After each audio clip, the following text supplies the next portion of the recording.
ಮಗನ ಆಜ್ಞೆಯಂತೆ ಮರಳಿ ಬಂದ ಎಲ್ಲರಿಗೆಲ್ಲರಿಗೆ ಎಲ್ಲಮ್ಮ ತಾಯಿಯಾದೆ. ತಾಯಿ, ಈ ಬಡತನ ಭವನಿಯನ್ನು ಈ ನಮ್ಮಿಂದ ಇಂಗಿಸು ತಾಯಿ, ಇಂಗಿಸು.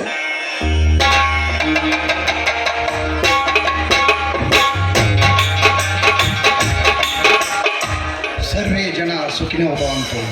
ಸರ್ವಜ್ಞ ಸರ್ವಹೃದಯ ಸರ್ವದೃಷ್ಟ ಮಹಾಭಯಂಕರಿ ಶ್ರೀ ಮಹಾಲಕ್ಷ್ಮಿ ನಮೋಸ್ತುತೆ.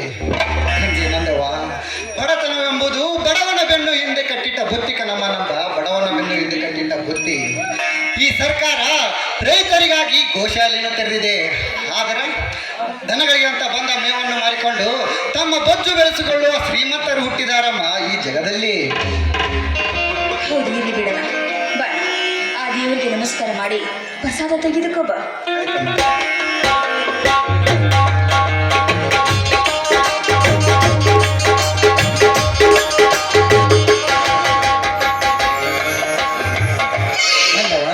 ಅನ್ನಂಗ ತಮ್ಮ ಅಶೋಕ ಏನೋ ಕಾಲೇಜಿನಿಂದ ಬಂದಿಲ್ಲೇನವ? ಅದು ನೋಡೋಣ, ನೆನೆದವರ ಮನದಲ್ಲೇನೋ ಹಾಗೆ ತಮ್ಮ ಬಂದೇ ಬಿಟ್ಟ.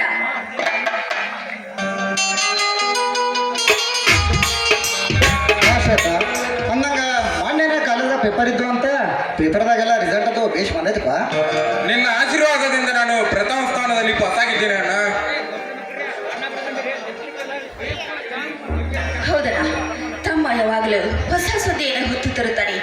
ನನಗೆ ಗೊತ್ತಿತ್ತು ಶಾಲೆಯಲ್ಲಿ ಫಸ್ಟ್ ಕ್ಲಾಸ್ ಪಾಸ್ ಆಗ್ತಾನೆ ಅಂತ.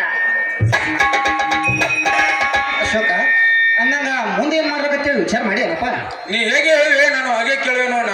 ಗೊತ್ತಪ್ಪ, ಕತ್ತು ಏನೋ ಗೊತ್ತು, ಕಸ್ತೂರಿಯ ಸುವಾಸನೆ. ಅಣ್ಣ, ಹಾಗೆ ಮಾತನಾಡಿದ್ರಲ್ಲ, ಚಿಕ್ಕವಳಿದ್ದಾಗ ತಂದೆ ತಾಯಿ ಕಡಿದುಕೊಂಡು ತಬ್ಬಲಿಗಳು, ನಾವು ತಬ್ಬಲಿಗಳು.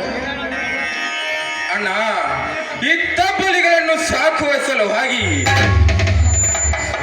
ಹಗಲಿರೋ ದುಡಿದು ಸಣ್ಣಾಗಿರುವೆ ಅಣ್ಣ.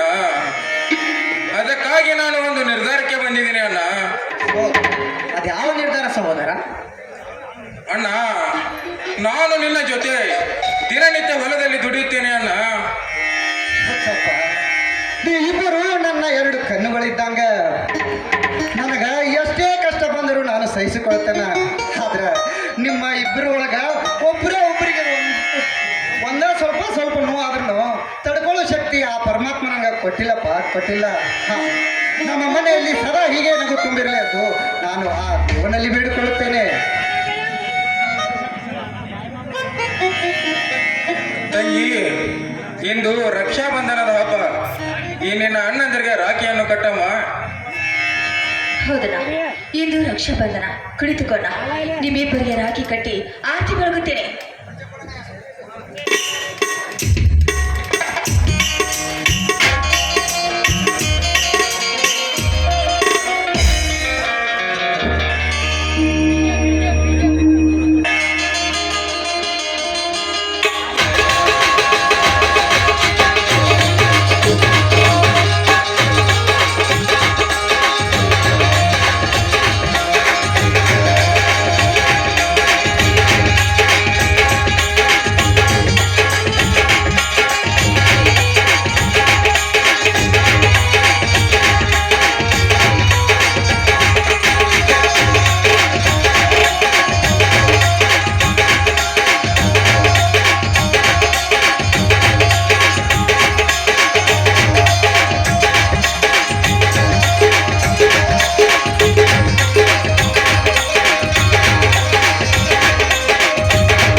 ಇಂದು ನಾಡಿನ ತುಂಬ ಅಣ್ಣ ತಂಗಿಯರು ಸಂತೋಷದಿಂದಿರುವ ಸುದಿನ.